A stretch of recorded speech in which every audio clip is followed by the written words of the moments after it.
Today's conversation is sponsored by the Billy Keels Advisory Program. If you want to learn more about how to make your 9 to 5 optional, just go to billykeels.com/advising. Once again, that's billykeels.com/advising.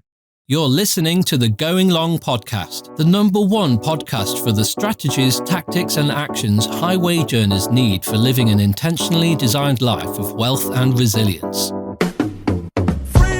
Welcome to the Going Long podcast. We're back once again to continue to help to educate you so that you feel much more comfortable as well as confident in building the wealthy and resilient life that you're looking for. I'm your host, Billy Keels, and we're back once again for another one of our solo episodes. I'm super excited to bring this to you straight to the point, get out there and share it with you. And first and foremost, as you know, really want to say thank you for continuing to support us here at the podcast, at the Going Long podcast. We're continuing to leave your honest written reviews as well as ratings. It's something that means the world to us and also continues to help to bring more and more people to the Going Long family, which we appreciate it. And thank you so much for continuing to tag us and also reach out to us on LinkedIn and on Instagram. We continue to be in the top 1.5% of podcasts globally, and really is all because of you, for your dedication, for continuing to come back here, for continuing to let us know what you'd like to see change, what you'd like to see improve, which is one of the reasons that you're getting a lot more solo episodes from yours truly. And then also want to say, if you want to check out any of the previous more than 400 episodes, you just need to go to billykeels.com/podcast. Once again, that's billykeels.com/podcast. Today, there's so many things that happen in corporate life, and especially for those of you that are high performers, top performers in your specific careers. And I know a lot of you are in sales leadership.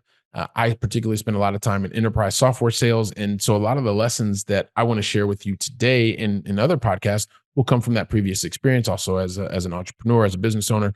But particularly for those of you who are going through that really scary moment, right, where you're thinking, okay, well, I really like my corporate life, and at the same time, I know that there's something out there for me. I want to talk to you and share with you, these are 5 lessons that I've learned since I left corporate life, that I realized that thanks to the opportunity that I had in corporate, that these are lessons that I'm applying and using even today, now that I've made the jump to the other side, right, and left the corporate life, because it was a right decision for me. But for a lot of things, so I'm going to share these 5 lessons because I know that you're going to get a lot of value out of them, especially, like I said, for if you're there and you're thinking like, you know what, Billy, I keep thinking about doing this, making the jump, but I'm not really sure. And let me at least share these 5 lessons with you, and then it's more for you to think about, more that you can then put into your bag of making your calculations or whatever the case may be.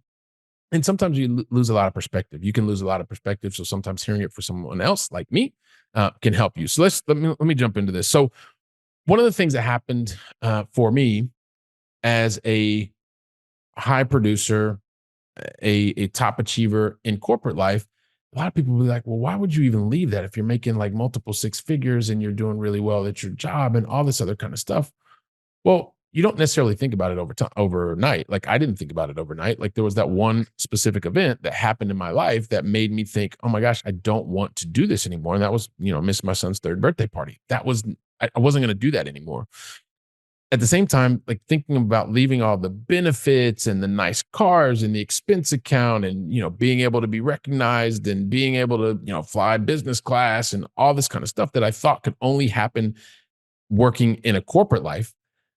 By the way, you can actually do it on your own too, if you really want to, but that's a whole different podcast episode. We won't get into that right now. But the thing is when you are looking to leave, it can be super scary. Like, I've been there, I've done that. I had all the doubts. I've thought over and over, is this the right thing to do? Would it be much easier and better just to coast along and keep making a lot of money and keep flying all over the place? But you know what? At the end of the day, like, deep down inside, I knew that I needed to make a change, because I was looking for something more. I wasn't running away from anything I didn't like. I actually really liked corporate. And I think I've told you that multiple times. But the thing is when you're going through that, you get to a certain point and you think, okay, well, I'm going to leave all of this stuff behind and I'm going to be without for the foreseeable future. Or you think at the time forever. You're like, oh my gosh, I can't give up all this stuff. This is so great. Like, what will I have to do if I actually have to do X, Y, Z? Well, as you're figuring out what is the right thing for you, maybe you decide that you want to stay in your corporate role. And at the same time, you want to build up your own life on the side. Maybe it turns into another business. That's what it did for me. Like, I eventually went from just investing in real estate to investing in other things to becoming a much more sophisticated investor, then realizing that I was something called an accredited investor. After that, realizing that I wanted to actually take all of that knowledge and bundle it up and put it into a way that I could serve others through a business. Maybe that's your path, maybe it's not. But here's the thing that I want you to realize: if you're in a corporate role today, you can gain a lot of benefit by being in your role and continuing to produce at a high level. Like, this is really important.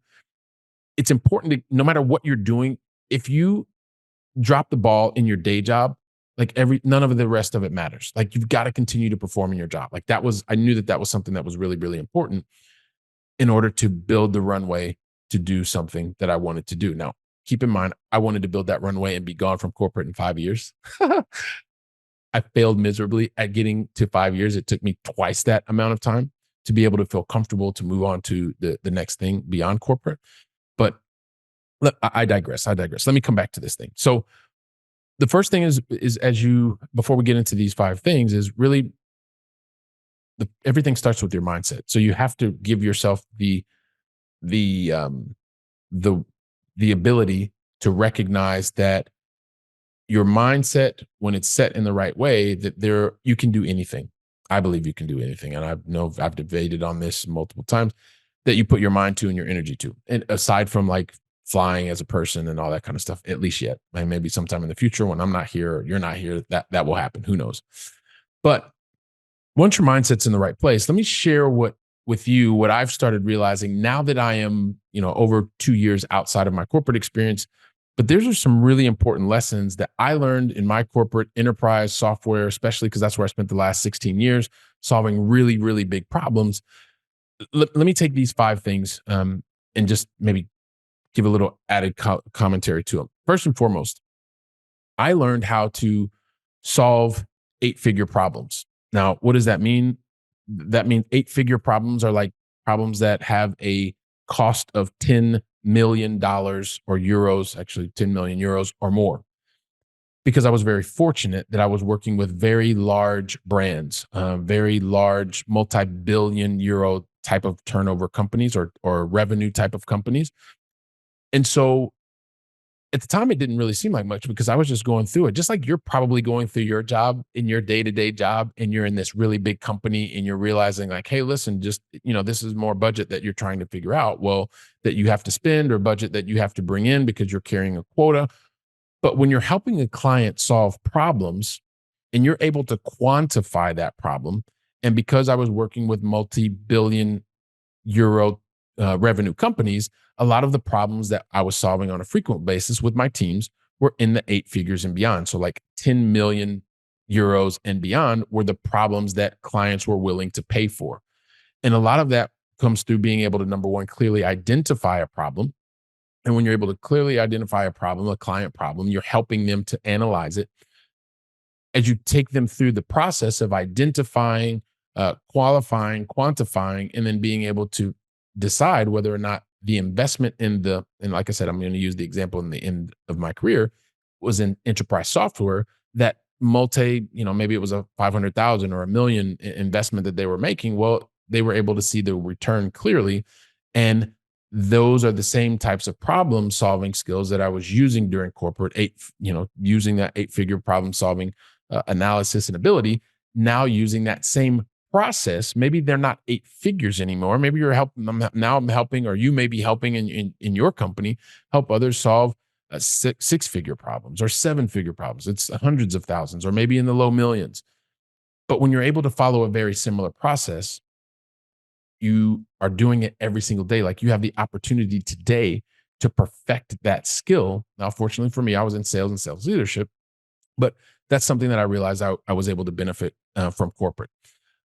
The second lesson that I was able to learn from corporate that I know will also serve you is, especially if you're in a sales and sales leadership capacity, or any type of customer success, is I learned how to say goodbye without regret, right? And also look for the positive experience that happened along the way. especially when you're working in sales and sales leadership, you don't win every single time. And I learned that when you don't win a sale or to serve a client in the future, it's not the end of the world. And so because I went through hundreds, if not thousands of what I like to call buying cycles, although most of us in sales say the sales cycle, you start to realize like you can't win every single time. I learned how to say goodbye or maybe until next time with clients and do that without regret, especially if you give it your all every single day. You give it your all, sometimes you're just going to lose to other competition. But having learned that lesson, being able to say goodbye and do that without regret is something that even serves me today. And whether that is things that are happening in personal life, professional life, being able to realize that you gave it your all, you gave it your best, and still you're not going to win every single time, every single client. But thanks to the 26-year corporate career, and specifically because I said I'm talking about the last 16 years, it was something else that was phenomenal. The third lesson I learned, and I'm sure you have the opportunity too, especially if you're in these big companies, and a lot of you are, based on the things that we're seeing from our stats. It's having the opportunity to lead high performers was without a doubt one of the most beneficial lessons that I learned in corporate. Because when I started out managing, right? Managing, I'll even tell on myself a little bit, micromanaging teams. And for those of you who maybe were on my team when I was a micromanager back in the day, um, you don't get the best out of each individual if you give them a task and then make sure that they're doing every step of the task by being with them. So I was really, really bad at managing. And then over time, and through having different data points, different mentors, different coaches within the business, I learned how to go from being a manager to being a leader, and then being able to lead high performing uh, sales executives specifically. And when I learned that skill, because I got thousands and tens of thousands of reps in the corporate life, I now realize that when it's time to select team members, and whether that's someone who's in finance or someone who's in accounting, someone who's in operations outside of core disciplines that I had, I understand what it's like to select A players and then be able to lead them in a way that's going to be able to help serve clients today, even in the advisory capacity that we're operating my companies. And so that was number three. Number four, and maybe I talked a little bit about it before, is when you're working in really large corporate companies, at least one of the lessons that I learned was how to build bridges and not silos. So as I mentioned, sales and sales leadership, being able to help clients solve large, 10 million plus problems. That was what it was costing them without putting in new solutions. And that's opportunity cost. And I'm sure we'll talk about that in another podcast episode. But when I learned that it wasn't all about sales, sales, sales, sales, sales, it was also about how do we make sure that we have the right terms and conditions from a commercial aspect, which was a different department. And then we had that also in the contract, which was in the legal department.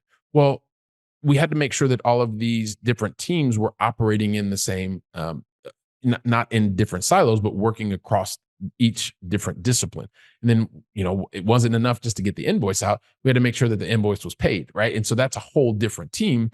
But once you start to understand what the full process looks like, and I was understanding what the full process looked like and being able to break down silos and build bridges across these different disciplines, it's something that also continues to serve today, like another lesson.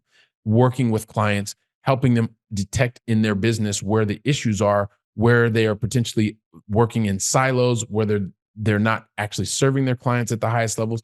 It's a lot of the things that we continue to do even today through our advisory services. But this is something that, nowadays, going into a business, being able to look at it, understand what's happening, whether it's a sales and marketing issue, maybe they have an issue that is around being able to detect how to lower the expenses because one of the properties that they're operating has operating expenses that are way too high, or how are they going to negotiate an agreement or revisit a specific issue that they have, or maybe they're looking that you may lose a client or you want to gain a specific client. Like how do you look at these different aspects and different disciplines, bring them together in a cohesive strategy even today? Well, had I not had tens of thousands of hours of doing that in the big corporate, I would have never learned that lesson. But it's the lesson of being able to build bridges so that we can work together versus staying in a particular silo, which is never a good thing.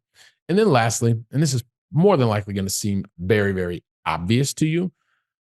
However, there's so many times when you are learning things, learning new knowledge, but then that knowledge never gets applied. Like it's like learning a book. You read a book and you never apply the lessons that were learned in the book. Well, that lessons learned seen being applied, it doesn't usually end up into knowledge that you can use or expertise that you can help others with. Well, if I think about whether that was the transformation of leading people, whether it was about learning about new services, learning about new products in a large corporate, large enterprise software company, when you have the opportunity to learn about new solutions, whether that be a new product, whether that be a new service, go through the process of actually learning it. And I talk a lot about, and I know I've talked about this before, but if you're hearing it for the first time, and maybe I'll revisit this podcast in the future, on a future podcast, but it's to take that new knowledge and apply the 70-20-10 philosophy. 10%, which is actually learning the new knowledge, whether that's through a training.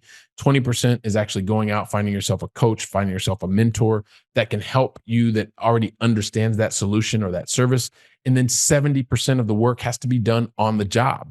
And it's actually taking that knowledge that I had, that I was gaining through working for big companies, and then being able to apply it to a situation.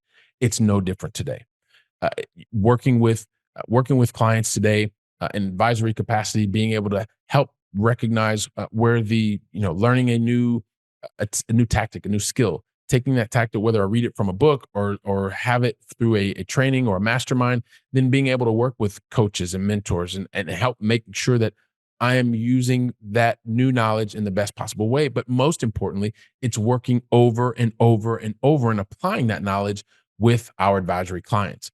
And so it's the exact same thing, how to learn and apply that new knowledge, have a specific format that you can use, a framework that you can use, and then help to get a result for your clients. So like I said, I wanted to share these, just these 5 lessons, once again, helping to learn how to solve 8-figure problems, learn how to say goodbye without regrets, how to lead high performers, how to be able to build bridges and not silos, and then lastly, how to learn and apply new knowledge. The overall point here is that every single day that you're in your corporate role, you have an opportunity to learn new skills and take these lessons that helped me during my corporate, and also recognize where the opportunities for learning that you can then leverage later with new skills. These skills that you're using in corporate, you can then use in your life post-corporate, if that's the path for you, or even helping you build the bridge to your new life if you decide that it's beyond corporate. So anyway, thought I'd share these with you. Hopefully get lots and lots of value from them. Also too, if you continue to hear, you're maybe feeling a little bit stuck or you want some help, as I mentioned before, Billy Keels Advisory Services, more than welcome to have a conversation with you. If you want to find out more about that, just go to billykeels.com/advising. Once again, that's billykeels.com/advising. Fill out a short application and we'll be able to connect with you if that's the next appropriate step. So while you're taking these 5 lessons, you're recognizing where it is in your role, in your corporation, and how you can use them later. I'm going to be preparing for the next podcast. So until then, go out and make it a great day. And thank you very much. Freedom! Today's conversation was sponsored by the Billy Keels Advisory Program. If you're looking to make your 9-to-5 optional and need some help, just go to billykeels.com/advising. Once again, that's billykeels.com/advising.